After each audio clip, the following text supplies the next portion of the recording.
집에 가고 싶습니까? 네?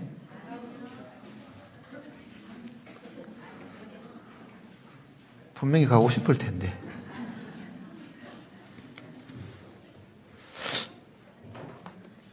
집에 가고 싶은 것처럼 우리 영혼은 우리의 이 고향으로 사실 돌아가고 싶은 것이 사실입니다. 육신의 집도 밖에 떠나 있으면 그 집이 자꾸 그리워지고 뭔가 집에 가 있어야 되겠다고 하는 그 마음이 있는 것은 우리 영혼에도 똑같은 겁니다. 우리는 사실 그 집을 떠난 사람이고 아버지를 떠났던 사람들입니다. 그런데 이제 그 집을 다시 이제 찾게 되었고 아버지를 만나게 되었으니까 우리 영혼이 진짜 사모하는 것은 그 아버지의 큰 집에서 아버지와 더불어 영원히 사실 사는 것입니다.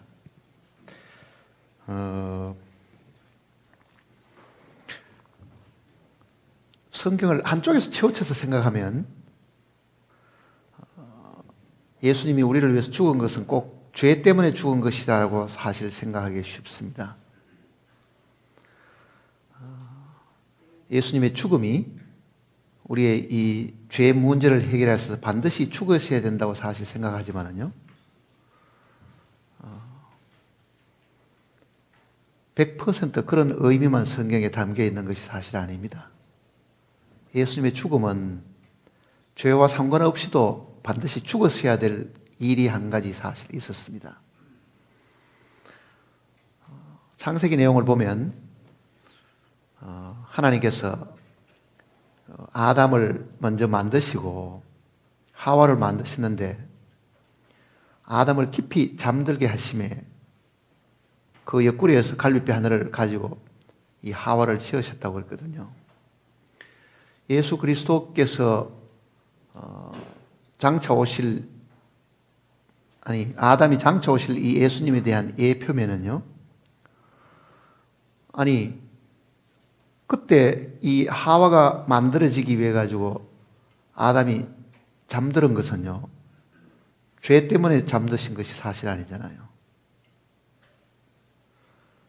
그때는 범죄가 들어오기 전이었고, 실제 아담이 이 잠을 들어서 옆구리가 열리는 것은 이 하와가 죄 짓기 전이었기 때문에 본래 하나님의 이 계획 속에 있었던 우리라는 건 사실은 죄와 상관이 없이 주님이 우리 때문에 생명을 주셔야 될 그 일들이 사실 있은 겁니다.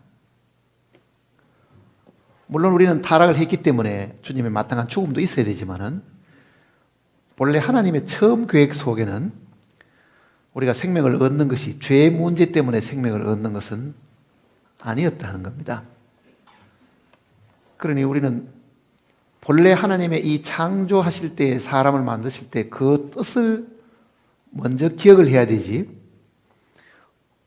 타락한 이후에 하나님이 우리를 구속하신 그 뜻을 생각하면은 하나님의 뜻이 한 반 정도밖에 사실 이해가 안 되는 겁니다.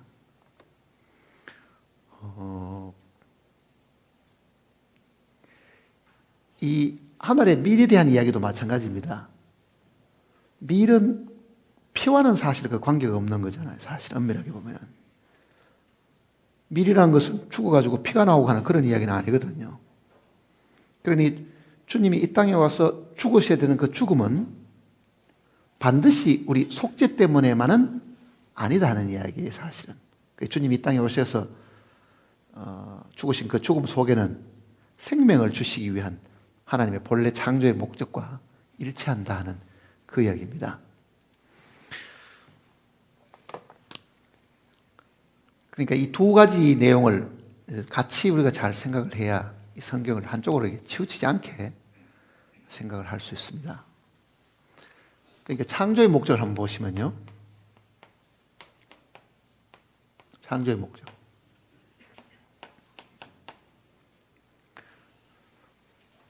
사람을 처음 하나님께서 만드셨을 때 목적이 무엇이겠는가 하는 걸 한번 보실 필요가 있고, 그런데 그 목적에 사람이 부합되지 못하니까 하나님이 또 한 가지 일이 추가된 것입니다, 사실은. 그러니까 이 추가된 일은 본래 하나님의 계획과는 관계없이 추가된 이 일이 이게 구속의 목적입니다. 구속. 그러니까 우리가 지금 치우치는 거는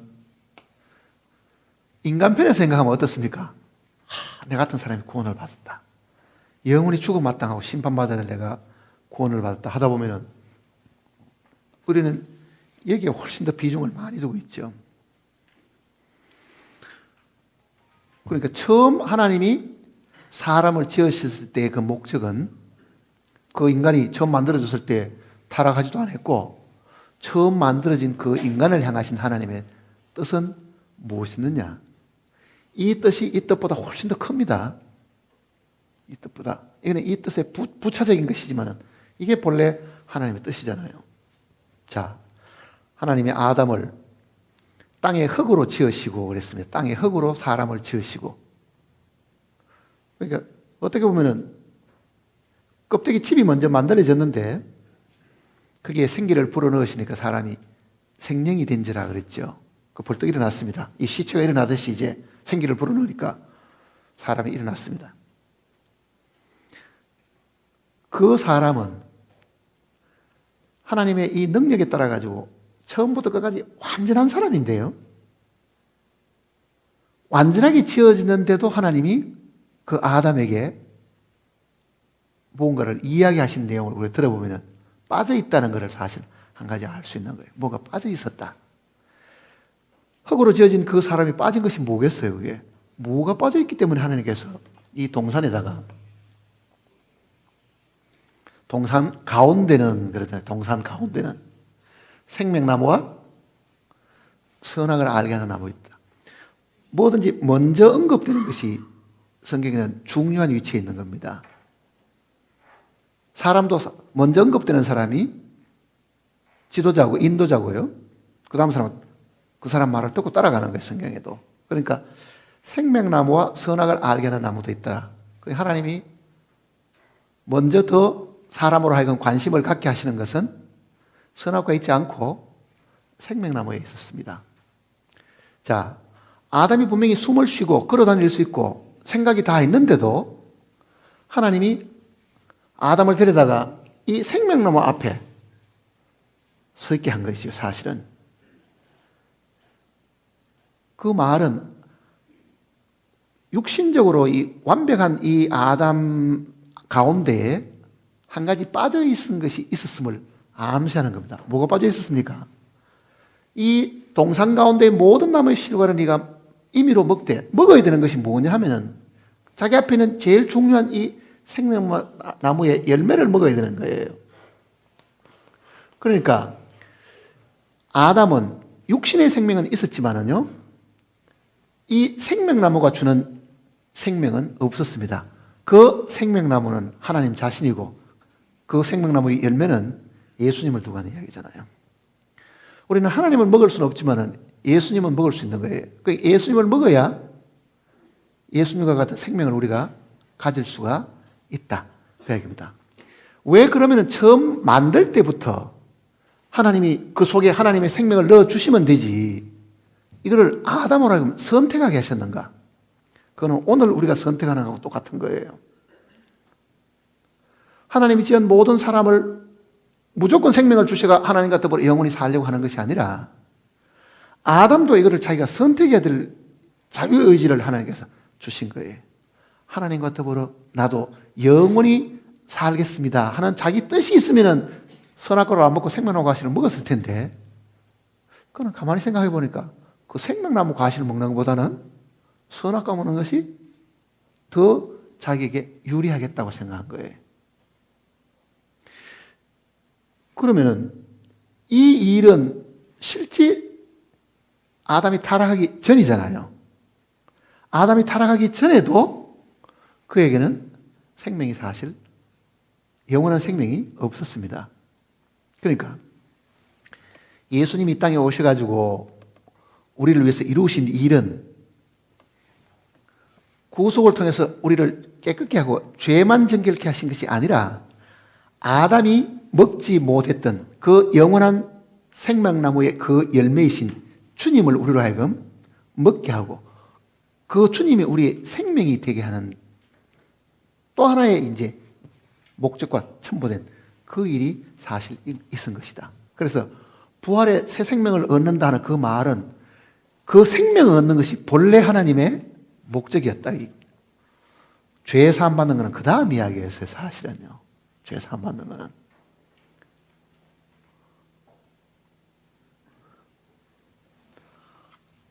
그리고 이제 인간이 타락을 했습니다.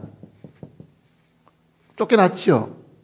그래 하나님의 일이 한 가지 더 생겼으니까 결국은 그 죽음을 통해 가지고 우리 생명을 주시는 그 일 외에 피 흘림이 또 있잖아요. 피 흘림이. 그러니까 그 아담을 깊이 잠들게 하시면 그 잠을 만일 우리가 죽음이라고 생각한다고 하면요. 틀립니다. 그거는. 왜 그렇습니까? 그때는 사망이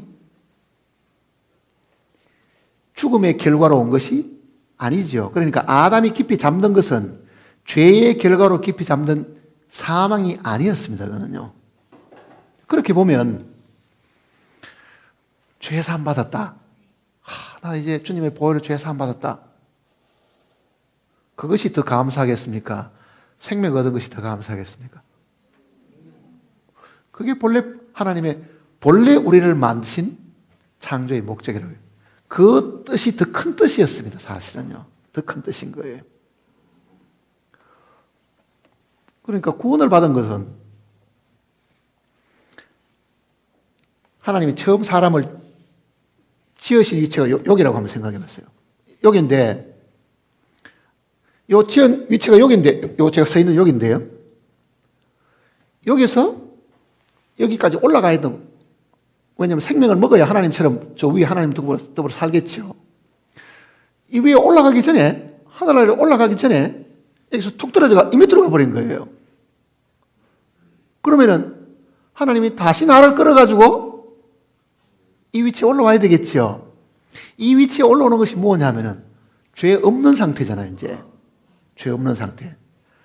그 하나님의 생명을 우리에게 주시려고 하면 우리의 죄가 정결케 된 일이 있어야 되니까 끌어올려 놨다 하더라도 이 자리에서 생명을 안 주셨으면 본래 아담이 처음 지음받을 상태밖에 안 된다는 이야기입니다.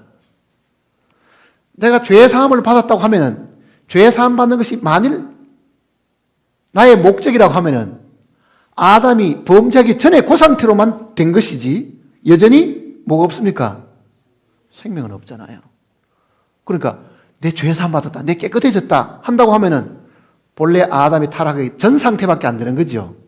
그러면 뭐가 빠졌습니까? 하나님이 나에게 바라시는 그 생명이 빠져버린 거지 아직도. 근데 이미 이거를 다 주셨지만은 전혀 사람들이 거기에 대해서 관심이 없고 그게 의미가 뭔지도 모르다 보면요. 나 이제 죄 사함 받았어. 나는 이제 희게 되었어. 온 마음과 생각이 다 깨끗해졌고 나는 어려워져서 그럼 그다음 뭐 했다는 얘기입니까? 본래 아담이 범죄하기 전의 상태에 그대로 이랬다는 이야기잖아요. 그러면 그것이 진정한 하나님께 대한 찬송이 본래 하나님의 계획에 찬송이 되겠느냐 그 얘기잖아요. 하나님은 그 상태에 있지 않고 그 사람이 정말 하나님의 생명을 얻어서 하나님과 더불어 영원히 함께 거하는 것이 최종적인 하나님의 뜻이 이루어지는 요한계시록 21장, 22장 내용 속에 거기까지 이르어야 되는 거예요. 그러니까 예수님이 이 땅에 오신 것은요. 보세요 이제. 자, 생명나무 자체가 하나님이신데 하나님이 바로 생명의 근원이시잖아요. 생명의 열매를 생산하는 생명나무 자체는 하나님 자신인데 그러니 예수님께서 내가 길이요 진리요 생명이니 그러잖아요.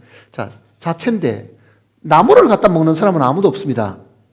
나무의 열매는 먹지만은 사과나무 나무 자체를 먹지는 않잖아요. 그거는 하나님을 우리가 먹을 수 없는 거예요. 직접은요.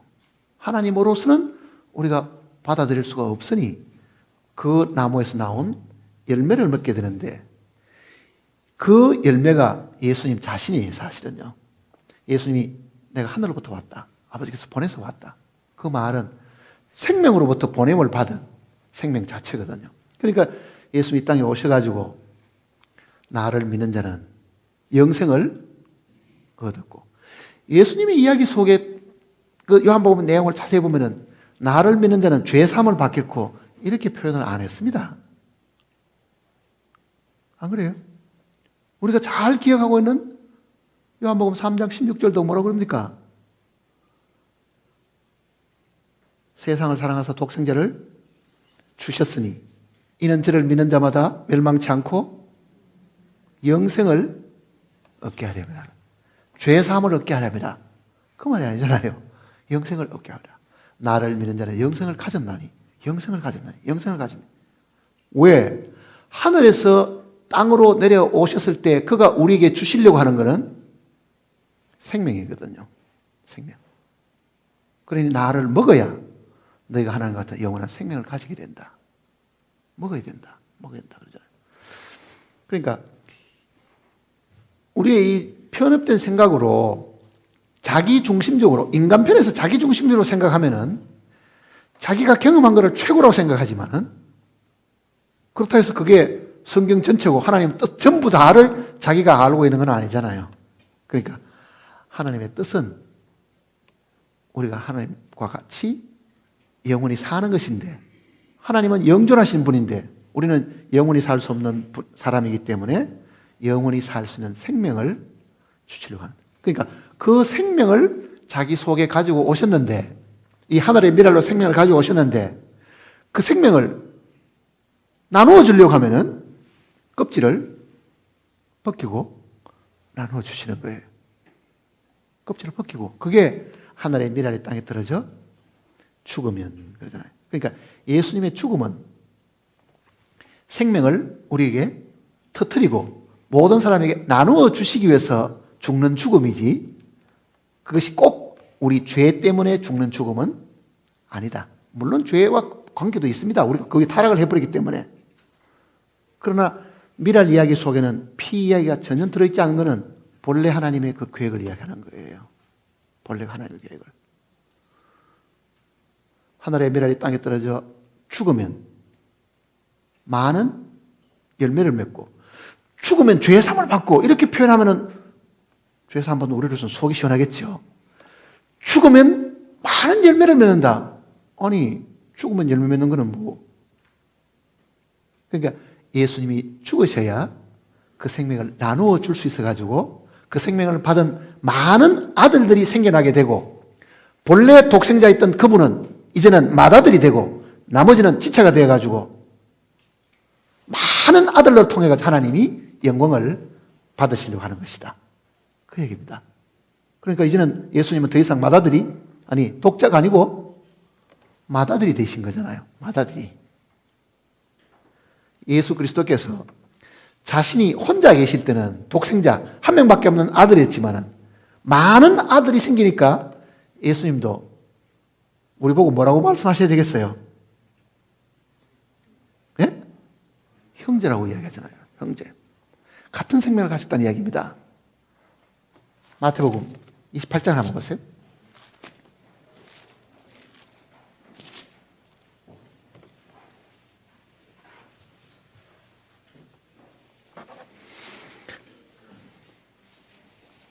마태복음 28장.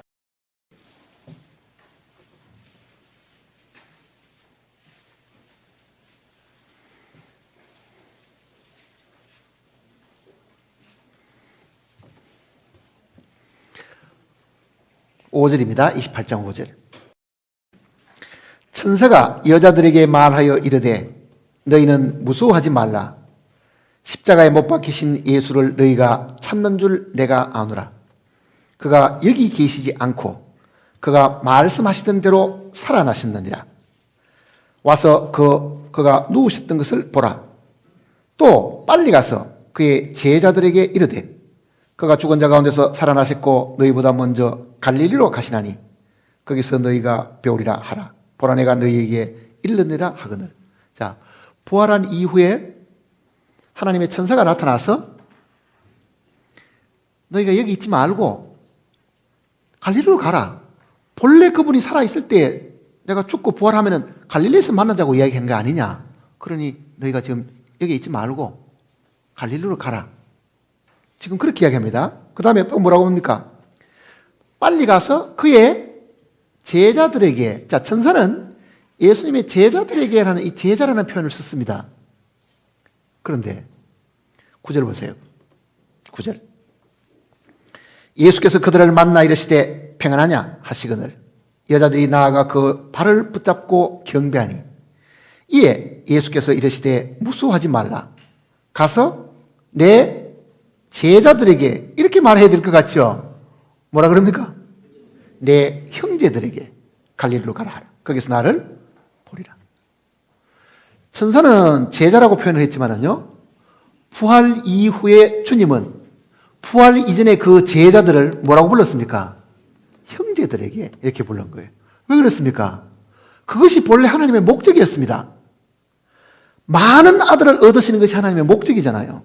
그러니까 부활로 통해서 이제는 하늘의 미래 땅에 들어서 많은 아들을 얻게 되었으니 주님은 당당히 이제 나는 독자를 벗었고 많은 아들의 맞이가 되었으니까 내가 맏아들이다. 그 의미입니다, 이게. 그러니까 형제들에게 가서, 그래, 형제들에게 가서. 그러니 우리가 성경을 읽을 때 조금만 자세히 읽으면요, 그 단어가 주는 그 의미가 목적을 나타낸다는 걸 금방 알 수 있잖아요. 예수님이 살아계실 때 제자들에게, 형제들에게 이렇게 표현 안 하셨잖아요. 살아계실 때는. 왜? 살아있을 때는 아직도 생명을 나눠줄 수가 없었기 때문에 그렇습니다. 부활 이후에 주님이 제자들을 향해서 형제들에게 이렇게 말씀하시죠. 형제들에게.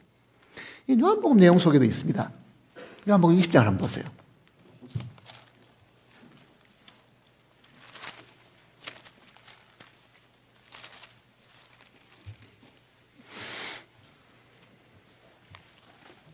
요한복음 20장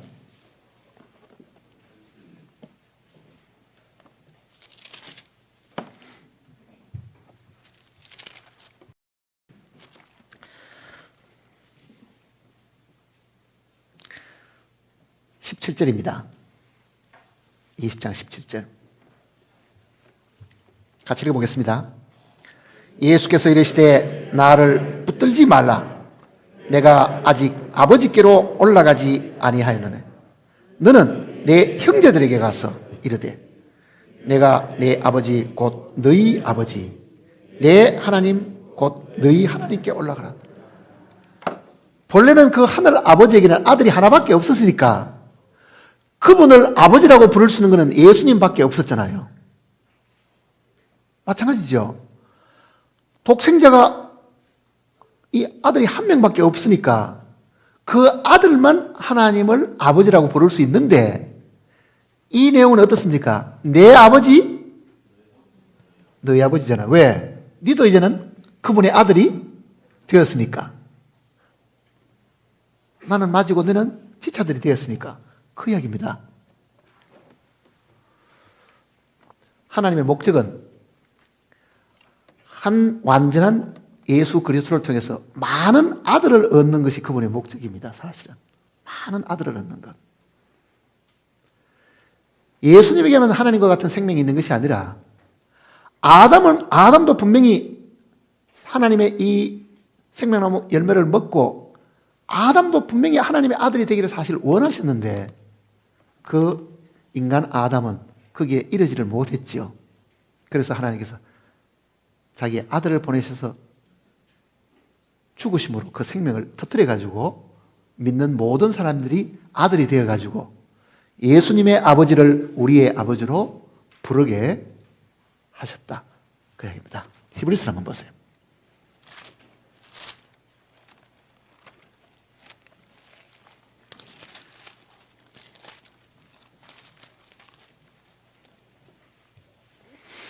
히브리서 1장입니다.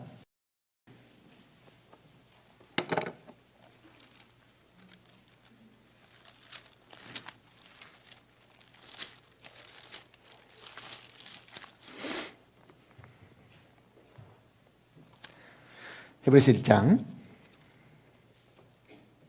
5절부터 보시면요. 하나님께서 어느 때에 천사 중 누구에게 너는 내 아들이라 오늘 내가 너를 낳았다 하셨으며 또다시 나는 그에게 아버지거두고 그는 내게 아들이리라 하시느냐. 하나님이 천사 보고는 그렇게 안 했다는 이야기입니다.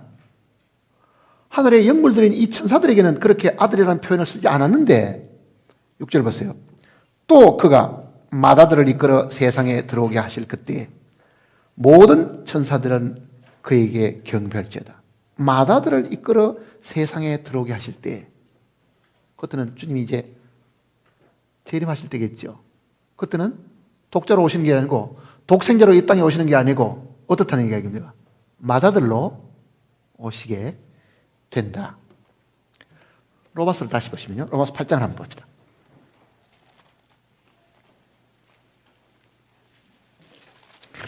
로마서 8장.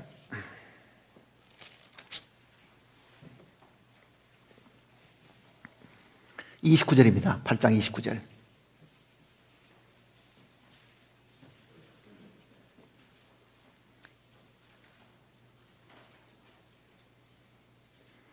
같이 읽어보겠습니다. 하나님이 미리 아신 자들을 또한 그 아들의 형상을 본받게 하기 위하여 미리 정하셨으니 이는 그로 많은 형제 중에서 맏아들이 되게 하려 하십니다. 자, 하나님이 그리스도 안에서 우리를 예정하셨는데 사실은 그 예정이 맏아들을 통해 가지고 생명을 나누어 주심으로 되기 때문에 그 맏아들이 이 땅에 와서 사람의 몸을 입으시고 이 땅에 오셔가지고 사람을 품으시고 죽으시는 일들이 있어야 됩니다.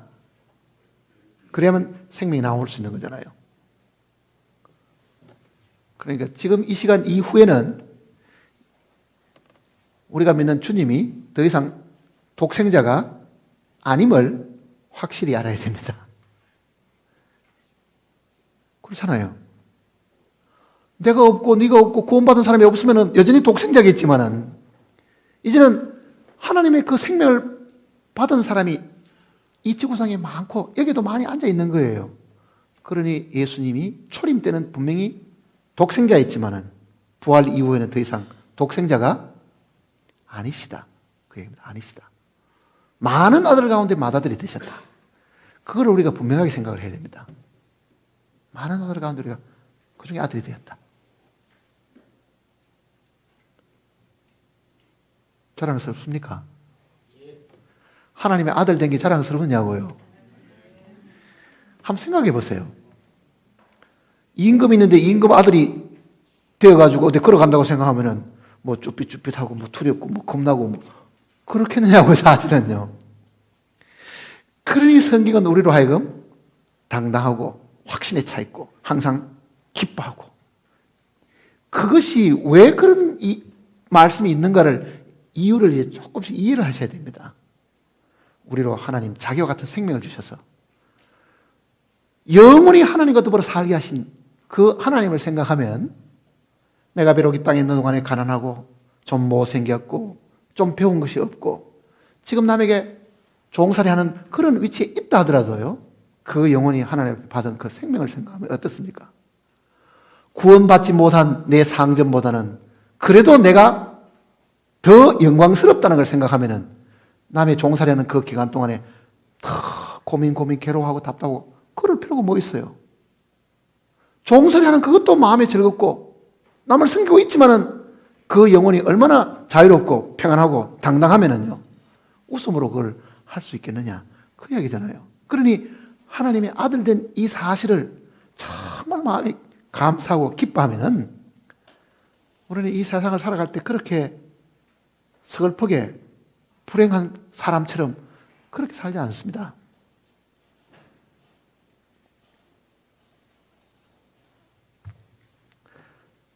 우리 생명이 죽고 난 이후에만 효력을 발생하는 것이 아닙니다. 우리가 하나님께 받은 그 생명이 받는 그 순간부터 능력을 가지고 있는 거예요, 사실은요.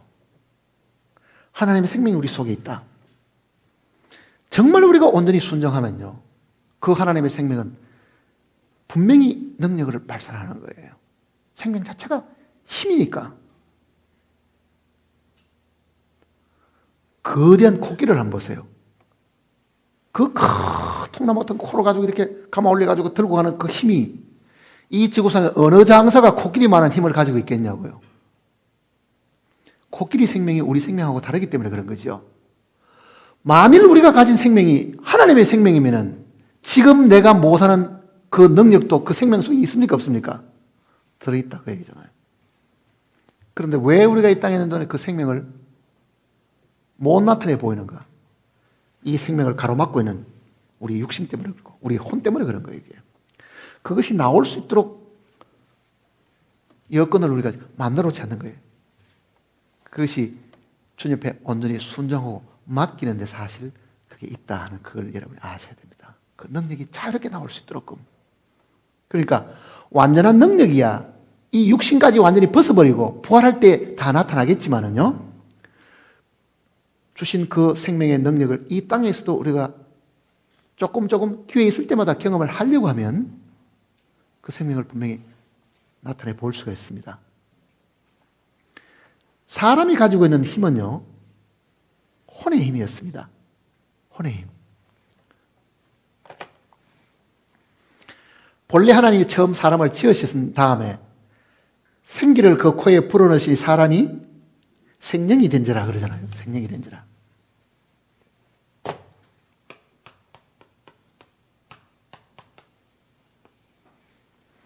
이 번역이 약간 미진하게 되어 있습니다. 사람의 존재는 이게 영이 아니고 원어대로 하면은요, 영어도 이렇게 되어 있죠. living soul이라는 것은 혼이라는 뜻입니다. 살아있는 혼이 된지라. 그러니까 사람의 인격은 혼입니다. 혼이 그 사람의 힘이라고요. 그러면 본래 하나님이 처음 만드셨을 때는 아직 그 속에 하나님의 생명이 없으니까 사람이 가지고 있는 이 혼의 능력이 얼마나 컸는가를 한번 생각해 보세요. 하나님이 지으신 모든 짐승들을 아담 앞으로 이끌어왔습니다. 하나님이 만든 그 모든 짐승의 이름을 아담이 전부 다 지어준 거예요.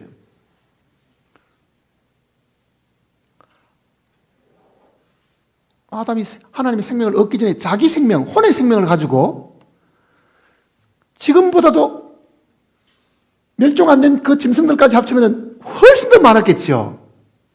그 많은 종류의 생명에게 이름을 다 붙여줄 정도의 능력을 아담이 가지고 있었는데 그 능력은 본래 사람이 가지고 있던 혼의 능력인 거예요. 혼의 능력. 자, 우리는 세상 살다 보면은 천재라는 사람들이 가끔 나타납니다. 천재. IQ가 무슨 189, 200 어쩌고 하는.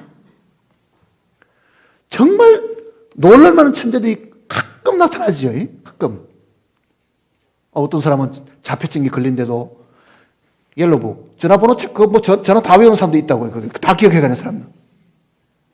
저게 귀신인가 할 정도로 보통 사람이 상상할 수 없는 정도의 능력을 가진 사람이 이 세상에도 조금은 남아있어가지고 몇 년 만에 이 나라에서 한번 보이기도 하고 저기서 한번 보이는 사람이 있습니다. 사람이 본래 가지고 있던 이 혼의 능력도 굉장한 능력이 있은 거예요. 하나님께서 범죄한 이후에 그 능력을 폐쇄시켜 본 거예요. 사실은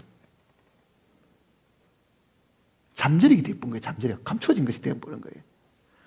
더 이상 인간이 본래 하나님이 주신 그 혼의 그 능력을 쓰지 못하도록 막아두셨고 폐쇄를 시킨 거예요.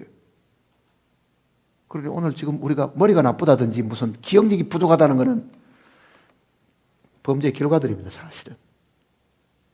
근데 만일 우리가 처음 가지고 있던 그 능력을 다 발산을 하면은 인간도 굉장한 능력을 소유하고 있습니다. 그 잠재된 능력을 정신통일을 통해 가지고 수련을 통해 가지고 개발하려고 하는 것이 요즘 도 닦는 사람들이라고요. 도 닦는 사람들. 깊은 내공을 쌓아가지고 그 내공의 힘으로 막 하면 뭐 이게 장풍이 나와가지고 뒤로 확 쓰러지는 것도 나오고 뭐 이런 거 있죠. 그게 본래 혼에 가지고 있는 그 능력을 개발하는 이 과정들이거든요. 그런데 가끔은 우리도 무의식 중에 그 혼에 잠재된 능력이 확 이렇게 나올 때가 있습니다.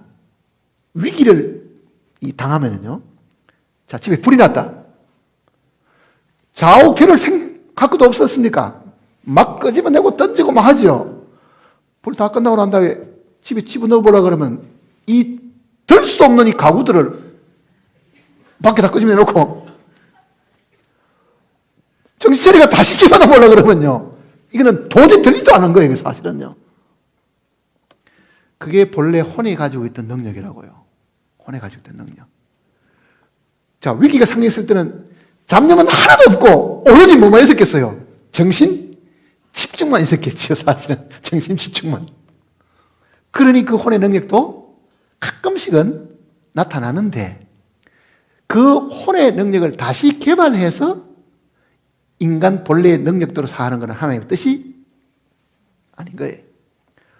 아담이 그 능력을 가지고 있었지만 그 능력이 하나님의 능력, 생명 속에 순종하는 것이 하나님의 뜻이 있는데 하나님의 뜻을 순종 안 하고 이거는 능력 자체만 가지고 있다 보니까 자기도 대단한 존재로 생각했죠.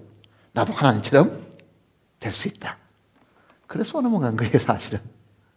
자, 세상에서 그런 능력을 개발하려고 하는 것은 그리스도인들은 해서는 안 됩니다. 그건 본래 하나님의 뜻이 아니라고요. 그러니 어디 가서 도 닦고 힘을 키우고 내공을 키워가지고 이 상상을 초월하는 힘을 쓰려고 하는 그런 거는 우리가 해서 될 일은 사실 아니고 우리는 구원받고 난 이후에 그 혼의 능력으로 사는 것이 아니라 주님이 주신 그 생명의 능력대로 살아야 되는데 그 생명의 능력은 혼의 능력은 아무것도 아니겠죠. 사실은. 하나님의 능력이라는 것은. 자, 하나님의 능력이 얼마나 큰 걸 한번 상상을 해보세요. 아담이 여러 수만 종 되는 그 짐승의 이름을 다 지은 것뿐만 아니라 그 다음에 다시 불러야 되겠죠. 기억력이 얼마나 좋아야 되겠어요. 아니, 우리는 애 하나 이름 짓는 것도 밤새도록 고민해서 못 짓고 몇 달 동안 고민해서 간신히 하나 지으려고 그러는데 그 많은 종류의 짐승을 다 지은 것뿐만 아니라 그 짐승을 그대로 불렀으면은 그 능력이 어떠하겠냐고요. 그런데 하나님이 지금 만드셔가지고 하늘에서 땅으로 내리는 눈을 한번 보세요. 눈. 이 육각형으로 되어 있는 이 눈송이가요. 하나도 똑같은 것이 없습니다.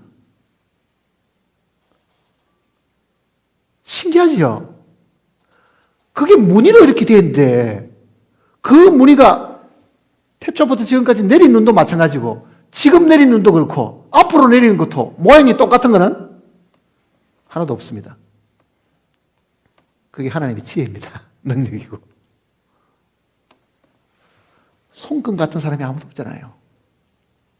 이렇게 다양하게 아이디어를 내가지고 이 지구상에 사람 사는 게 도대체 몇 명인데도 그 많은 사람의 이 손금이 똑같은 게 없다는 것은 그 지혜가 무궁하다는 뜻이잖아요.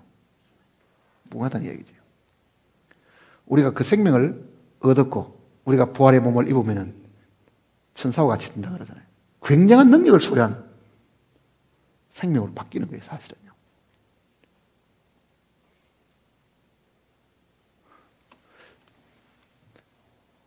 그런 존재가 되었으니까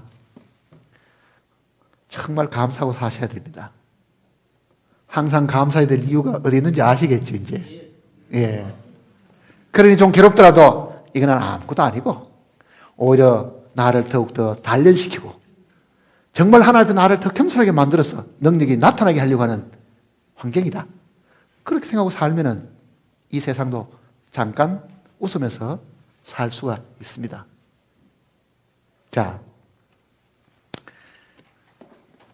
마가복음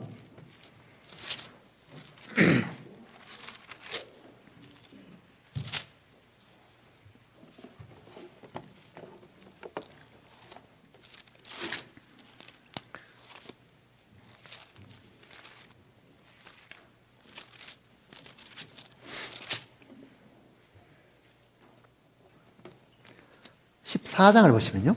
마가복음 14장.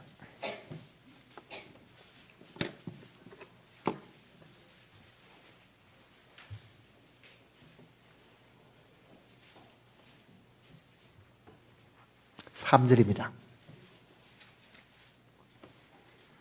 3절. 예수께서 베다니 나병 환자 시몬의 집에서 식사하실 때에 한 여자가 매우 값진 향유 곧 순전한 나드 한 옥합을 가지고 와서 그 옥합을 깨뜨려 예수의 머리에 부으니 어떤 사람들이 화를 내어 서로 말하되 어찌하여 이 향유를 허비하는가? 이 향유를 300데나리온 이상에 팔아 가난한 자들에게 줄 수 있었겠도다 하며 그 여자를 책망하는지라. 예수께서 이르시되 가만두라. 너희가 어찌하여 그를 괴롭게 하느냐? 그가 내게 좋은 일을 하였느니라. 가난한 자들은 항상 너희와 함께 있으나 아무 때라도 원하는 대로 도울 수 있거니와 나는 너희와 항상 함께 있지 아니하리라. 그는 힘을 다하여 내 몸에 향유를 부어 내 장례를 준비하였느니라. 내가 진실로 너희에게 이르노니 온 천하 어느 곳이든지 복음이 전파되는 곳에는 이 여자가 행한 일도 말하여 그를 기억하리라 하시니라. 자, 복음이 전파되는 곳마다 우리도 지금 2박 3일 동안 복음을 들었습니다. 이제 복음이 전파되는 곳마다 이 여자의 행한 것도 말하여 그를 기억을 하도록 하라. 그러니까 복음 전하는 곳에는 반드시 이 향유 부은 이 이야기도 함께 가르쳐서 많은 사람이 그거를 기억하도록끔 하라고 주님이 명령을 하신 겁니다. 복음이 전해준 곳에는. 근데 대부분 복음 전하고 끝이 나버리지 이 향유 부은 이 여인의 이야기를 우리는 집회기간 동안에도 할 시간도 없고 생략해버릴 경우가 사실 많잖아요. 자, 주님이 이 여인이 행한 그 일이 얼마나 가치 있는 일이기에 하나님의 복음을 전가하는 거기에 같이 전하라고 말씀하셨는가? 그에게 같이 전하라고 말씀하셨는가? 그러니까 이 사건이 굉장히 중요한 사건이고 복음을 듣는 모든 사람들이 이 향유 부은 이 사건을 분명히 기억을 해서 정말 들은 모든 사람도 향유 붓는 사람이 되도록 주님이 부탁하시는 거예요. 향유 붓는 사람이 되도록끔.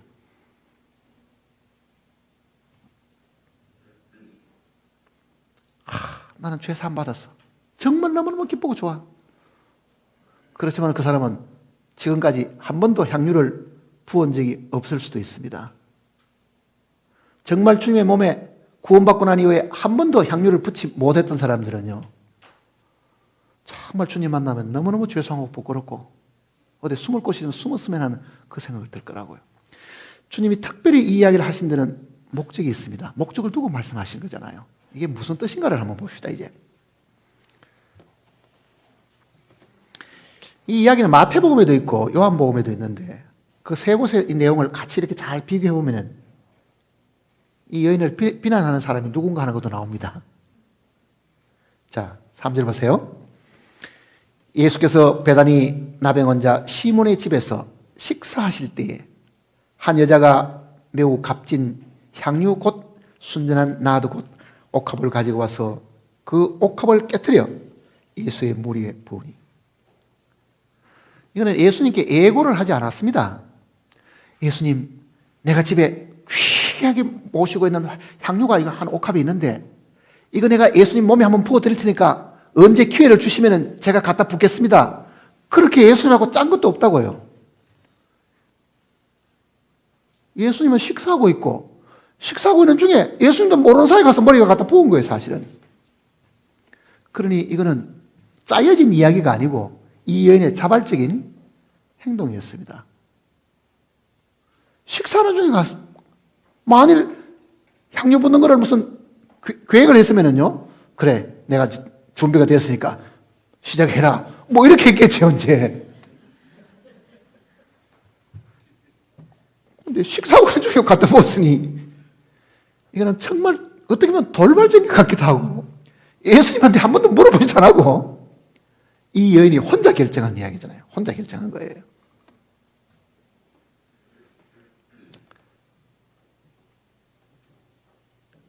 이거는 무엇을 두고 하는 이야기냐면은 우리가 주님 앞에 드리는 것이요, 미리 짜고 드리겠습니다. 약속하고 드리고 그런 것이 사실 아니고 정말 자신이 하나님 앞에 자원하는 마음이 있고 기쁜 마음이 있고 할 때는 어느 때도 드릴 수 있는데 자, 우리 다 작정합시다. 작정헌금. 준비도 안 되는데 그럼 없으면 어떻게 하면 카드 끌겠어요. 카드 전부 다 끌어가 다 끌어가지고 다. 성경 어디에도 그렇게 가르친 데가 사실 없어요. 하나님께 드리는 이 일은 절대로 억지로 해서 안 된다고 성경이 분명히 이야기를 하고 없으면 받지도 않으신다고 이야기하는데 오늘날의 교회는 예배당부터 크다하게 지놓고 빚부터 지놓고는 그 다음부터 그 빚을 모든 교인들 하여금 책임지게 만들잖아요.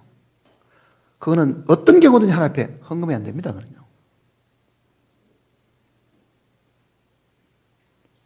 이스라엘 민족이 우리에게 그렇게 가르쳐 줬습니까? 이스라엘 민족이 하나님 앞에 성막 짓는데 드리는 거를 다 약속을 다 하고 그러겠습니까? 아니라고요. 모세가 뭐 필요하다 물 먹자 이야기하고 그러니까 그 다음부터는 자기 집에 가서 자기 집에 있는 거는 뭐든 들고 나오는 거예요. 다. 애굽에서 가져나온 걸 다 갖다 너무 많이 가져오니까요. 그만 가져봐라. 그만. 그런 교회 있습니까? 그만해라. 그만. 더 이상 헌금도 필요 없고 가져올 것도 없으니까 이걸로 충분하니까 그만 가져오더라. 그런 교회가 있냐고요.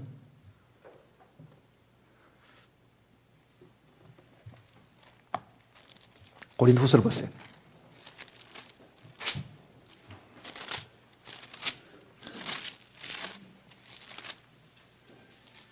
구장입니다.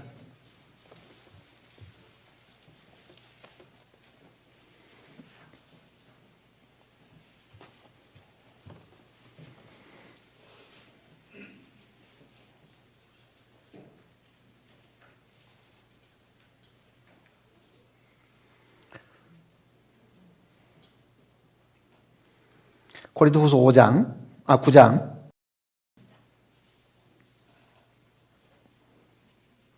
6절부터 보시면요.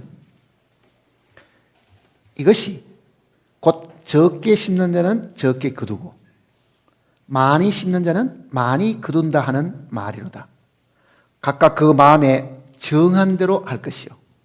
인색하로무나 억지로는 하지 말지니 하나님은 절겨내는 자를 사랑하시느라. 자, 마음에 하나님께 정하는 거예요. 아, 주님. 나는 하나님께 이만큼 드리겠습니다. 한 달에 얼마를 드리든지 1년에 얼마를 드리든지 평생에 얼마를 드리겠다고 정하는 거는요. 삭개오를 보세요. 삭개오. 삭개오가 자기 집에 주님을 딱 초청하고 주님께 뭐라고 말합니까? 내 재산의 절반을 드리겠나이다. 내 재산의 절반을 드리겠나이다. 그리고 만일 내가 토색한 것이 있으면 내가 갈취한 것에 4배를 걷겠습니다. 그런 거예요. 그거는 삭개오가 결정한 것이잖아요. 신약 성경 속에는 11조에 대한 얘기가 한마디도 사실 없습니다. 신약 성경 속에 11조라는 단어를 찾아본 적 있어요? 안 나타나요. 11조라는 말이. 그러면 신약에 있는 성도들은 하나님께 뭐를 어떻게 드리는가? 자기 마음에 결정을 하는 거예요. 사실은. 마음에. 그러니 삭개오는 반을 드린 거잖아요. 50% 드린 거, 10% 드린 것도 아니고.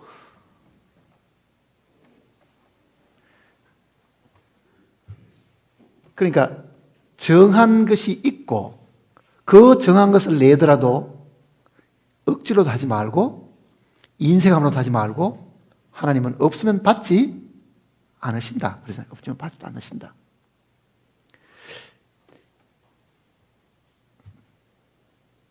그 드리는 것이 여기는 심는 것이라고 비유를 한 거예요. 심는 것. 자, 많이 심게 되면은 많이 거두게 된다. 하나님께 드리는 것을 내가 오늘 나는 5만 원 드리겠습니다. 그것이 하나님께 드리는 것이 아니고 실제로는 뭐 하는 거라는 겁니까? 심는 것이다. 그걸 가르쳐 준 거예요. 심는 것이다. 내가 적게 심으면은 하늘나라 가서도 적게 거두고 많이 심으면 많이 거두고 삭개오처럼 반을 심으면은 그 반에 해당하는 그 결과를 얻게 된다. 그러니까 하나님께 물질을 드리는 거를요, 바울은 이 땅에서 재물을 심는 거로 비유를 한 겁니다. 자, 농사에 추수에 가을철에 내가 많이 수확을 얻으려고 하면은 모판 요만큼 심어놓고 이만큼 나오도록 기다릴 수 있겠냐고요. 많은 열매를 거두려고 하면 정말 많이 심어야 된다는 것이 이 성경의 원리인데, 우리는 이 심는 일조차도 제대로 안 한다는 얘기잖아요. 그러면 거둘 것도 없겠죠, 사실은. 그러나 주님은 그 일을 분명히 자기 마음에 결정대로 해라. 자기 마음에 결정대로 해라. 옆에 사람 분위기 때문에, 충동 때문에, 체면 때문에, 내가 구역장인데, 내가 그래도 교회 책임자인데, 아니 이번에 뭐 헌금한테 내가 조금 했다가는 남들이 나보고 뭐라 그러겠어? 그렇게 주변 환경에 의해 가지고 충동받아가지고 해봐야 그게 자원하에 드리는 것이 아니므로, 하나님께서 보시는 것은 양이 아니라 질을 보신다고 하면은 그건 질로 따져도 형편없는 겁니다, 사실은요. 사람들 생각은 이래 내나 저래 내나 뭐 돈만 많이 내면 되지 뭐 이렇게 생각할지 모르지만은요, 하나님은 그렇게 생각 안 하는 거예요. 어느 날 예수님께서 성전에 헌금교회 앞 딱 이렇게 마주보고 앉아 계셨습니다. 가난한 과부가 두 렙돈 한 20원쯤 되는 돈을 집어넣은 거예요. 20원. 부자들은 자기가 가지고 있는 넉넉한 중에서 계속 넣고 있죠. 주님의 그 이유가, 설명이 뭡니까? 이 여인이 정말 많은 걸 냈다. 자기 생활을 위해 전부 다 냈다.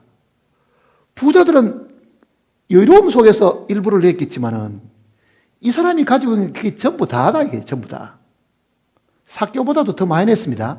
왜? 내고 남은 것이 하나도 없었거든요. 돈은 20원밖에 안 되는데 그가 내고 남은 거는 하나도 없은 거예요. 삭개는 얼마나 남아 있습니까? 반이라도 남아 있었잖아요.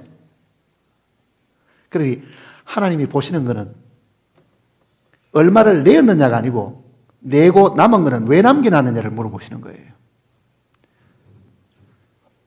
사랑을 하되 100% 하나님을 사랑하지 않고 사랑의 일부를 남겨놓은 거는 왜 남겨놨냐를 물어보신다, 그 얘기입니다. 그걸 네가 왜 남겨놨느냐. 그러니까 이 여인이 지금 하고 있는 이 이야기를 주님이 축복하시는데, 우리가 이 내용의 이 교훈을 한번 봐야 됩니다. 다시 마가복음 14장 한번 보세요.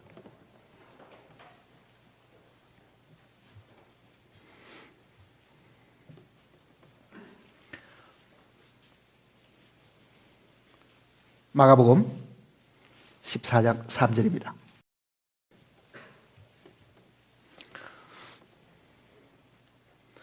예수께서 베다니 나병 환자 시몬의 집에서 식사하실 때에 한 여자가 매우 값진 향유 곧 순전한 나드 한 옥합을 가지고 와서 그 옥합을 깨뜨려 예수의 머리에 부으니. 유리라는 것이 이 지구상에 등장하기 전에는요, 이 향유 담는 이 병들, 이 옥합, 그 자체가 굉장히 비싼 겁니다, 사실은요. 박물관 같은 데 우리가 가서 이렇게 보면은, 유리가 일반화되었을 때는 유리 제품이 뭐 가치가 얼마 없지만은요, 이 유리 세공회가 이게 나오기 전에는 그게 그 자체가 굉장히 비싼 거예요. 옥합 그 병 그 자체가 비싼 거예요. 왜? 그런데 옥합을 담고 있는 향유는 사실 더 비싸게 있지만은 이 옥합을 뚜껑을 열어가지고 붙이를 않고 뭐 어떻게 했어요? 깨버린 거예요, 사실은. 깨어가지고 부었다는 이야기입니다. 깨어가지고.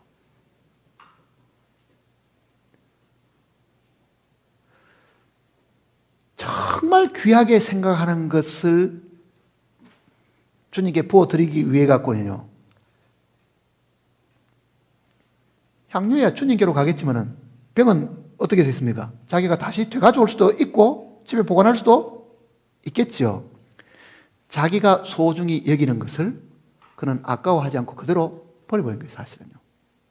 주님께 드리는 것이 목적이지 자기가 평소에 가지고 있던 그 옥합의 목적을 사실 두고 있지를 않았습니다. 이해는요. 그러니 내가 본래 목적하던 이 향유를 부어드리기만 하면 이 옥합은 아무 의미가 없다. 내가 가지고 있는 지식이 주님을 섬기는데 필요하면 그걸로 끝이지, 그 지식을 자랑할 만한 것도 아니고 그 지식은 갖다 버려도 관계가 없다고 생각해야 되는데, 우리는 주님을 섬기는 건 섬기고 그 지식 때문에 나도 존경도 받고 남에게 칭찬도 받고 자기 가진 걸 그대로 또 붙들고 있을 수가 사실 많잖아요. 그러나 이를 자기가 소중히 여기는 거 그거까지도 깨트려버리고 주님의 만족만 위해 가지고 그 가지고 있는 걸 다 버리고 깨버리고 갖다가 부었다. 그 얘기잖아요. 그걸 깨트렸다는 이야기는요. 자, 주님 섬기는 사람이 자기를 얼마나 귀하게 생각합니까? 내가 주님을 섬기고 내 안에 생명으로 주님을 섬긴다고 말하면서도요, 이 질그릇도 사실 이게 생명을 담아있는 그릇이잖아요. 이거 깨어지는 것을 그렇게 아까워하는 거예요, 사실은.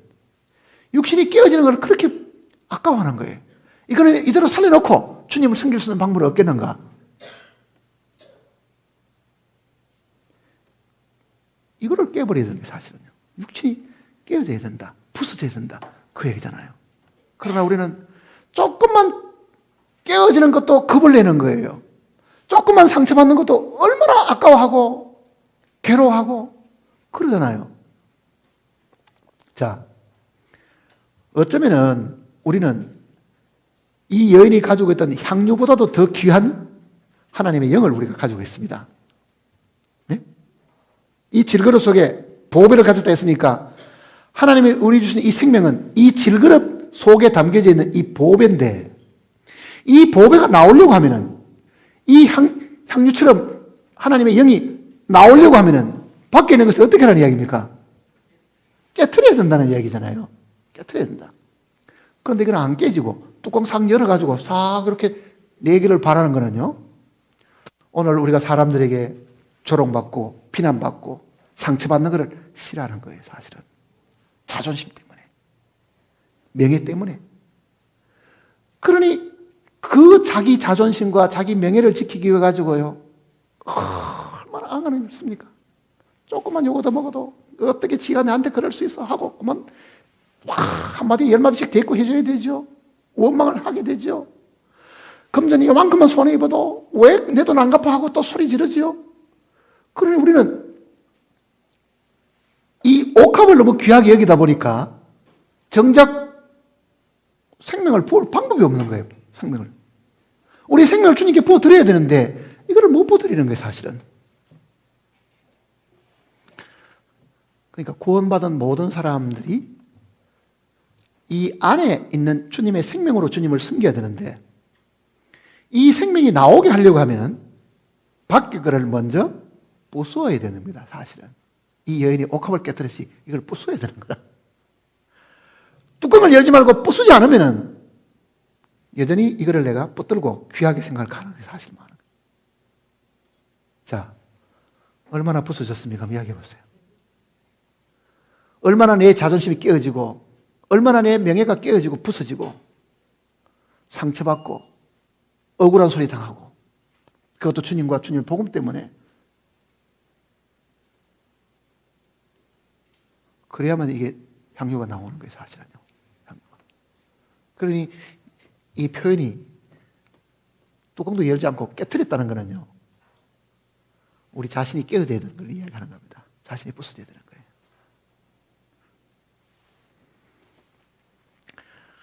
하늘의 밀도 생명이 나오려고 하면 껍질부터 먼저 깨트려 져야 되잖아요. 내 안에 주님의 생명이 있다고 아무리 자랑해봐야 그 생명이 안에만 갇혀 있으면 무슨 소용이 있어요? 생수가 흘러 넘치려고 하면, 강이 되려고 하면 출구가 있어야 될 거 아니에요. 부서진 데가 있어야 된다고, 이게.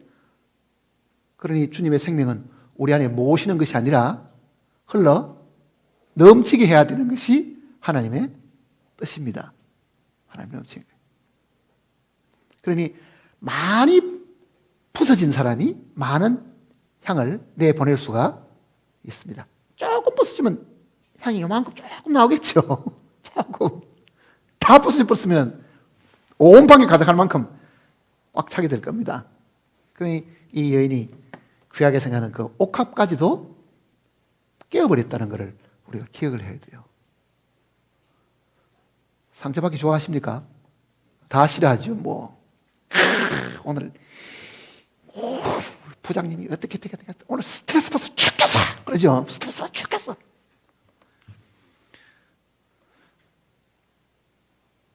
그것도 생각 차이입니다. 나를 부수는 하나님의 도구라고 생각하면 어때요? 감사할 일입니다, 사실은요. 감사할 일이라고요.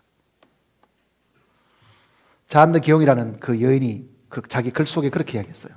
정말 주님 앞에 이 생명을 확실히 알고 살아간 사람인데요. 하나님이 만일 나를 다루시기 위해서 채찍을 휘두시면 나는 그 채찍에 입을 맞추겠다. 그랬다고요. 입을 맞추겠다.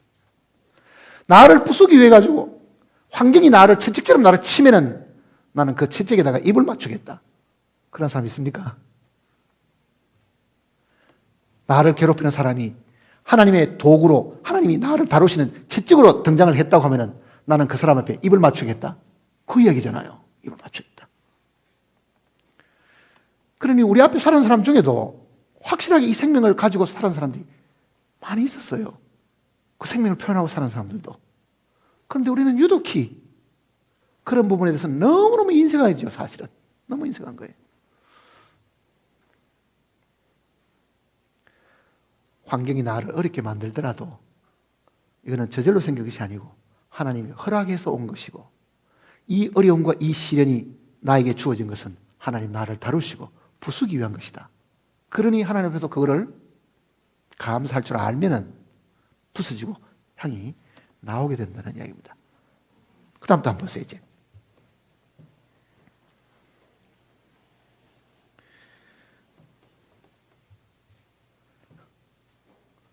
옥합을 깨뜨려 예수의 머리에 부으니 어떤 사람이 요한복음 내용은요 가룟 유다가 그랬습니다. 가룟 유다가.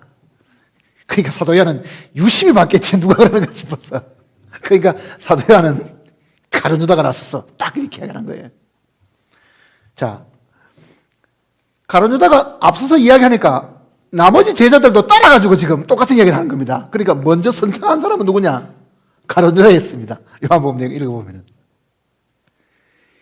그를 팔아서 가난한 사람을 주수도 시원찮은데 그거를 머리도 홀랑 다 보다가 지금 갖다 버리다니. 가룟 유다는 굉장히 실리적인 사람이지요. 예? 경제학자입니다. 내가 보기에도 계산이 얼마나 빠르고 왜? 돈깨를 맡았으니 얼마나 경제에 대해서 빠르겠어요. 돈깨 맡고 따라다니는 이 장부 맡은 사람이었으니까 돈에 대해서는 아마 머리가 비상하게 돌아갔을 겁니다.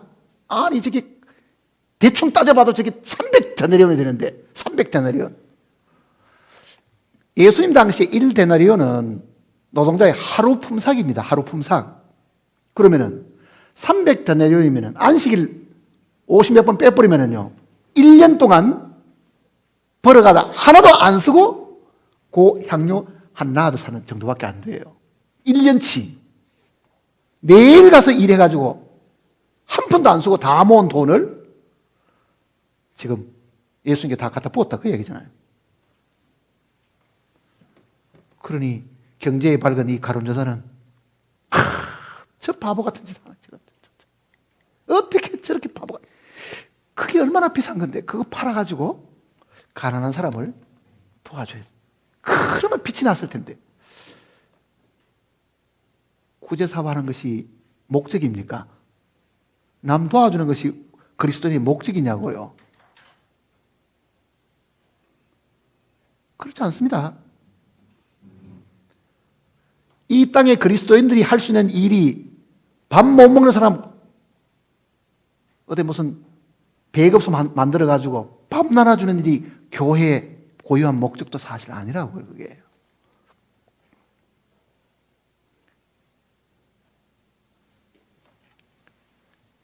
예수님의 이 이야기를 잘 한번 보세요. 뭐라고 말씀하시는지를. 4절 보면요.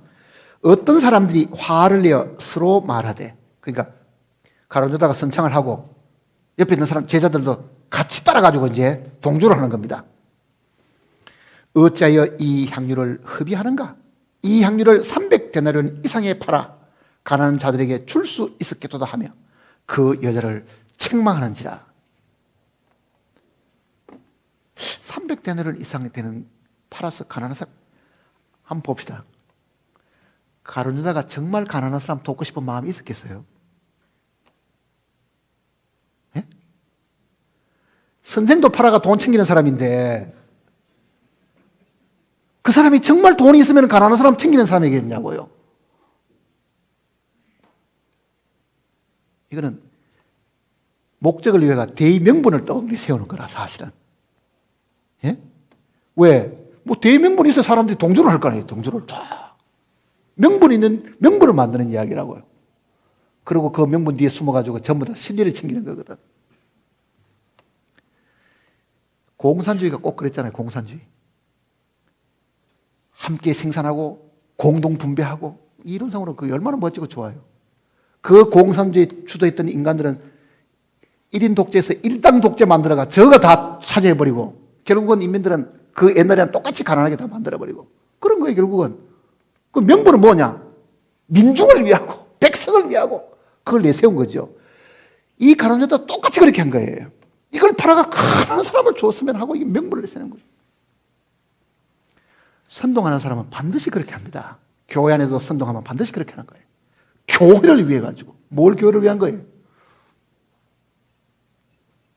다 자기 실리와 실속을 그 속에 챙기고 있는 거지. 실제로 교인을 위하는 것도 아니고 사람들이 내뱉는 말과 사실은 다른 거예요. 그게. 교회의 주인이 주님이시면요. 주님을 위한 것이 돼야지 교회 누구를 위한다는 얘기입니까? 그러니까 그런 어리석은 선동에 이 제자들도 동조를 한 거라. 뭣도 모르고 동조를 한 거지. 그러니까 서로가 그래 맞아 뭐 이렇게 맞장구 치고 향유분 이 여인을 비난하기 시작한 거죠. 비난하기. 그 바보 같은 짓을 왜 해? 하고 이제 뭐라고 이야기합니까? 니는 그 흡입한 거다. 흡입했다 니는 이제. 흡입가 뭐 하는 겁니까? 안 쓸 때 쓴 것이 흡입한 거잖아요. 마땅히 쓸 때 쓰면은 이게 흡입가 아니지만은 이거는 붙지도 않아야 될 걸 갖다 버려버렸으니까 이거는 완전히 흡입이고 낭비라.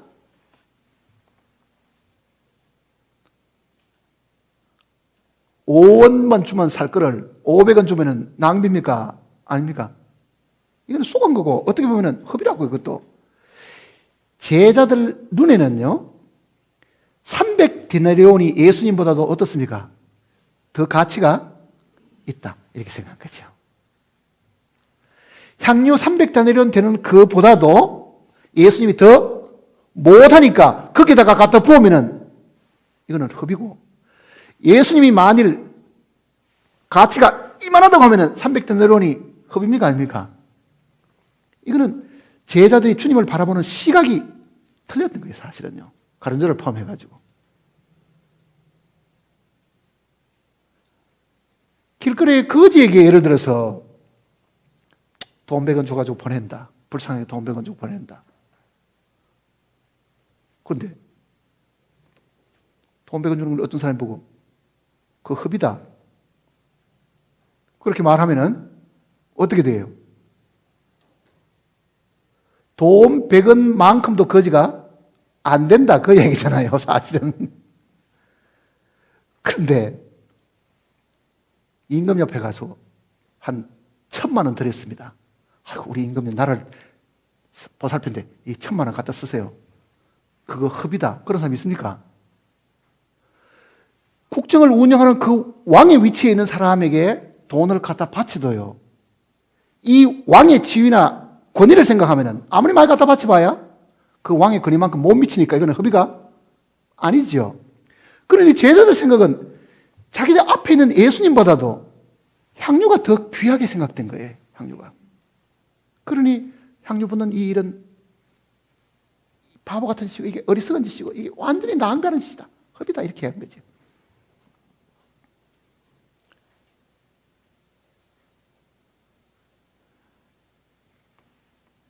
제가 학교를 사표 낼 무렵에 저는 젊은 혈기로도 그런 것도 없잖아 있겠지만 정말 나도 주님을 위해서 한번 살아야 되겠다고 이제 생각을 하는데 사표되던 그 해에 교육 공무원들이 보너스가 그때 400% 처음 시행되는 해예요. 75년도가. 저도 아직도 젊지요.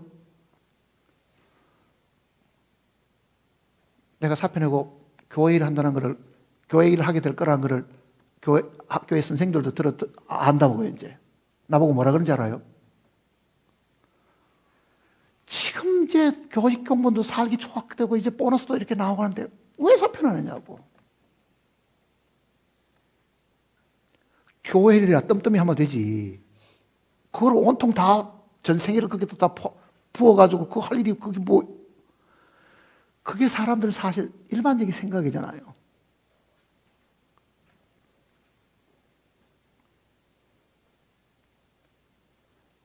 사람이 자랑하려고 하면 이렇게 됩니다. 나의 젊은 날을 다 주님께 드리고 그러면 주님은 젊은 날에 내 생애를 받으시게도 가치가 없다는 얘기입니까? 사람이 자기 생각으로 하면 그렇게 돼버린 거예요. 내 젊은 생애를 다 주님께 다 투자하고 살았다. 그거는 주님을 높이는 것이 아니라 누굴 높이는 겁니까? 자기를 높이는 겁니다. 사실은요. 내 생애를 다 쏟아 부어도 주님의 마음을 만족하게 할 수 없으니 나는 내 생명을 다 갖다 부어도 이게 부족하다 이렇게 돼야 되는데 걸핏하면은 내가 그때 어렵게 전세집 빼가지고 뭐 드리고 뭐도 드리고 뭐도 자기 고생한 이야기만 잔뜩 하는 거예요. 자기 고생한 이야기만. 그걸 남이 들으면 어때요? 낭비하는 것 같잖아요. 들어보면. 허비하는 것 같죠? 그러나 우리가 진짜 주님을 바로 보면요. 우리는 정말 허비해야 됩니다. 갖다 부어야 돼요. 사실은요. 다 갖다 부어야 돼요. 앞에, 주님 앞에는. 이 마리아 같은 사람이 우리 안에도 많이 사실 일어나야 돼요. 생애를 갖다 붓고 생명을 갖다 붓고 그런 일들 때문에 이 마리아에 행한 이 일을 복음이 전하는 곳에다 같이 전하라고 주님이 이야기하신 거예요. 구원받은 우리가 지금 이 시간까지 이 마리아처럼 향유 붓듯이 깨트려가지고 자기 생명을 거기에 쏟아붓는 사람이 몇 명이 되느냐고요. 만일 그런 사람이 우리 중에 계속 일어나는 것 같으면요. 이 교회는 이렇게 안 됩니다. 정말 엄청난 봉헌을 한다고요. 엄청난 봉헌이 되는 거예요.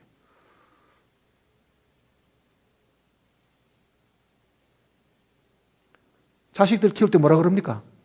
한번 보세요. 자식이 여러 명 있는데 예를 들어서 엄마 나는 앞으로 전도할 거야.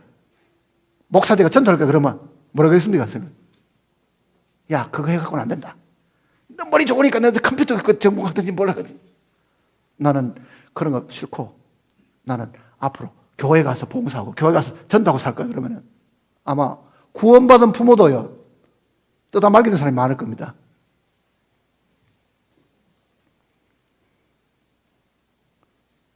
구원받은 부모조차도 그 자식이 자기 생애를 주님께 드리겠다고 해도요 그거를 찬성하지 않고 그거를 쌍수를 들고 반대하는 사람이 많을 거 아니에요.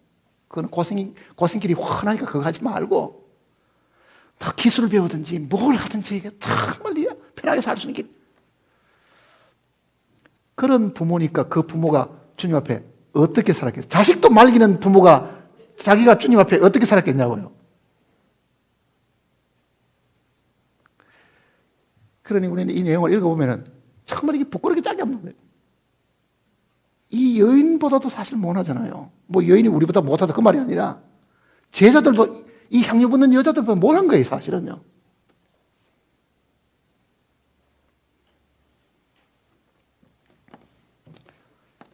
육절 보세요. 6절. 예수께서 이르시되 가만두라. 너희가 어찌하여 그를 괴롭게 하느냐. 그가 내게 좋은 일을 하였느니라. 자, 향유 붓는 일은 마리아가 자발적으로 했는데 예수님은 그것이 예수님 자기에게 좋은 일이었다. 예수님 자기에게 좋은 일이었다. 주님은 모든 사람이 자기가 부서지고 깨어져가지고 정말 자기의 그 생명이 주님께 다 부어지기를 원하시는데 그것이 하나님 앞에 영광입니다. 왜냐하면 그 다음 보세요. 이제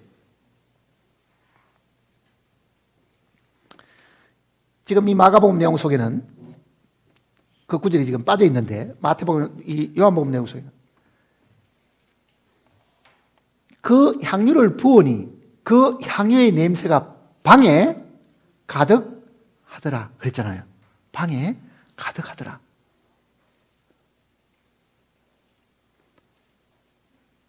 방에 가득하면 어떻게 돼요? 모든 사람이 다 맡을 수 있죠. 모든 사람이 그걸 맡고 좋은 향을 맡으면 기분도 굉장히 좋잖아요. 즐겁지요. 향유를 부어서 그 결과가 방에 가득하다는 거는요, 이게 하나님의 영광이 나타난 거예요, 사실은요. 영광이 그 방에 가득할 정도인 거예요, 이게. 그러니 모든 사람이 다 기뻐하고 즐거워할 수 있는 그런 상황이 됐는데, 그것이 우리 생애 속에 있어야 된다고 생각해 봤어요. 자, 오늘 우리 중에도 어떤 사람이 정말 자기의 전 생애와 자기의 전 재산을 다 들여서 복음을 전하고 그거를 하나도 귀한 것으로 생각하지 않고 살았던 어떤 사람이 있어서 그 소문을 우리가 들었다고 하면 우리가 들어도 가슴이 뭉클하고 감격스럽고 어쩌면 그럴까? 나도 그럴 기회가 있으면 좋겠다. 그 생각을 하잖아요. 그거는 향유가 온 방에 가득하기 때문에 사람들이 영향을 주는 거예요, 그게.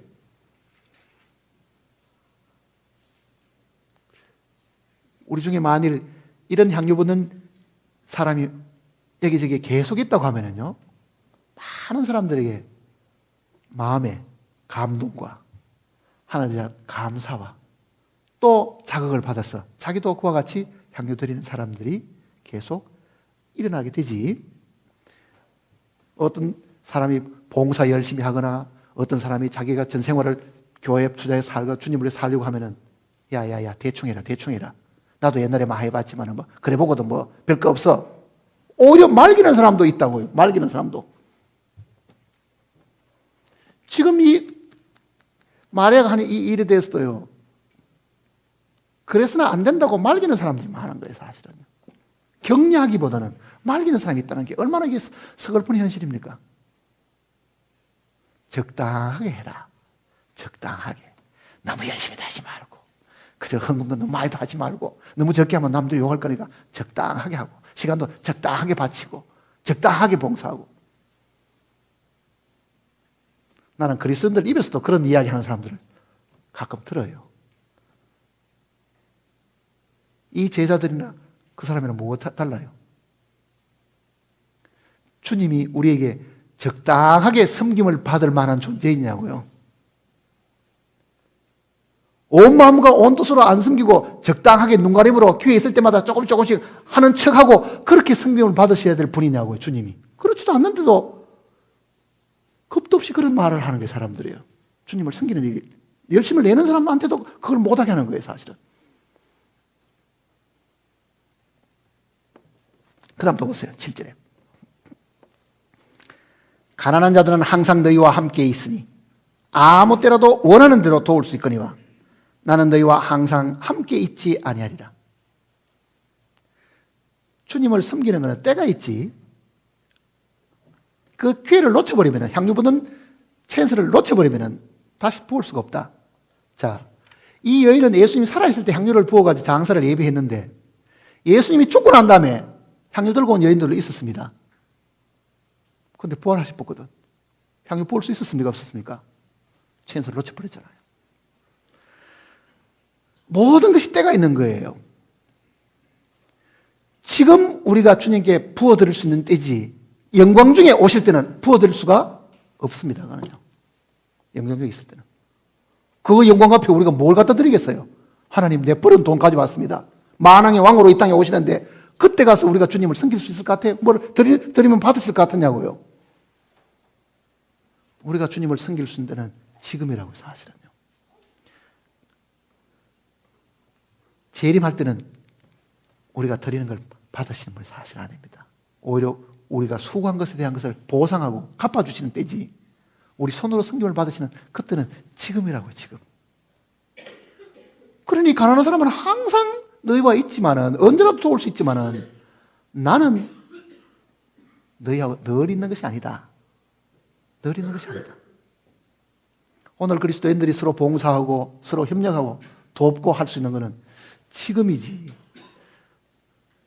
다음 세상에 그런 일이 안 생긴다는 걸 기억해야 됩니다. 다음 세상에는. 때는 지금이라고요. 그 다음 또 보세요. 8절에 그는 힘을 다하여 내 몸에 향유를 부어 내 장례를 준비하니라. 장례 준비한 사람은 이 마리아밖에 없었습니다. 향유 붓는 이 마리아밖에. 한 사람밖에 없은 거예요, 사실. 그러니 내게 좋은 일을 했다. 그 다음에 9절 보면요. 내가 진실로 너희에게 이르노니 온 천하 어디서든지 복음이 전파되는 곳에는 이 여자가 행한 일도 말하여 그를 기억하리라. 이건 주님의 명령입니다. 복음이 전해지는 곳마다 이 향유 부은 이 여인의 이야기를 전해주라는 이야기잖아요. 전해주라. 왜? 참으로 주님을 사랑하는 사람이 주님께 드릴 수 있는 기회가 이때임을 가르쳐 줘야만 그도 주님 앞에 가서 온전한 상을 받을 수 있으니까 가르쳐 주라는 얘기잖아요. 그러니까 우리에게도 기회가 주어져 있을 때 여러분이 주님께 봉사할 수 있는 것이지, 육신적으로도 아파 누워보면 봉사도 못하고 죽으면 더 못하겠지만은요, 주님이 지금 눈에 보이고 있을 때 이거는 다 우리가 그리스도의 몸을 이루고 있는 상황이잖아요. 모든 구원받은 사람이 머리이신 주님을 거대한 몸을 쥐고 이루고 있는 이 주님의 몸에 붙는 거예요. 이 교회에 붙는 거란 말이에요, 그게. 그러니까 복음을 같이 들으셨고 오늘 이 마지막 이야기를 들으셨으니까 내가 어떻게 살아야 될 것인가, 이제 주님 앞에 남은 삶을 내가 어떻게 하고 살아야 될 것인가는 여러분이 결정하는 겁니다. 이제 그건 억지로 하는 것도 아니고 남의 부탁 때문에 마지 못해 사는 것도 아니고 정말 내 안에 계시는 주님과 일대일로 내가 결정을 하고 그리고 내가 가진 것을 다 부어드리기 위해서 나도 과감하게 이 옥합을 부숴버리고 깨버리는 그런 사람이 되어야 주님이 나를 보실 때 내게 좋은 일을 했다, 네가 내게 좋은 일을 했다, 이런 칭찬을 아마 받게 될 겁니다. 기도하십시다.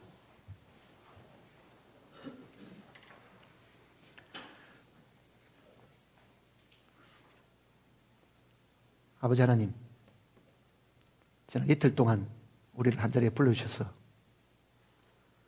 걸어가신 말씀으로 우리를 훈계하시고 깨우쳐 주심을 감사를 드립니다. 우리는 많은 말씀을 들어도 이 말씀을 다 간직하지도 못하고 대부분 놓쳐버릴 때가 많습니다. 그러나 성령의 하나님께서 우리의 마음과 생각을 지켜주심으로 우리의 들은 바 말씀을 결코 잊어버리지 않도록 붙들어 주시옵소서. 우리가 남은 삶을 사는 동안에 참으로 이 진리의 말씀을 따라서 주님께 순종하고 사는 우리들이 되도록 복을 허락해 주시옵소서. 우리에게 가르쳐주신 교훈이 너무나도 많아서 우리가 어떻게 행해야 될지조차도 잘 모릅니다. 주님께서 각 심령에 원하는 바, 필요한 바를 아시오매 그 마음에 만족을 주시고 그 영혼이 필요한 바를 공급하심으로 이 땅에 있는 동안에 주님을 섬기고 봉사하는 데 부족함이 없도록 도와주시옵소서. 우리는 다시금 일상으로 돌아가지만은 우리와 함께 계시는, 또 우리 속에 계시는 주님께서는 우리의 갈 길을 인도하시고 우리가 가는 길 속에 놓여 있는 많은 어려움과 시련 속에서도 함께 하심으로 우리를 보호하고 지킬 것을 확실히 저희들이 믿고 있습니다. 우리가 어느 곳에 가 있든지 간에 주님이 우리와 함께 하심을 잊지 않고 살아가면서 주님의 그 능력을 체험하고 살아가는 저희들이 되게 우리를 도와주시고 인도해 주시옵소서. 주님의 오심에 가까운 이때 저희들이 참으로 세상의 마음을 빼앗기지 않고 온전히 하나님 앞에 우리의 마음을 갖다 놓음으로 이 세상에서 분리된 삶을 살아갈 수 있도록 도와주시옵소서. 우리를 죄 가운데서 구원하시고 지금도 하늘 성소에서 우리의 모든 연약함을 대신 강구하시는 우리 주 예수님의 거룩하신 이름으로 간절히 기도드립니다. 아멘.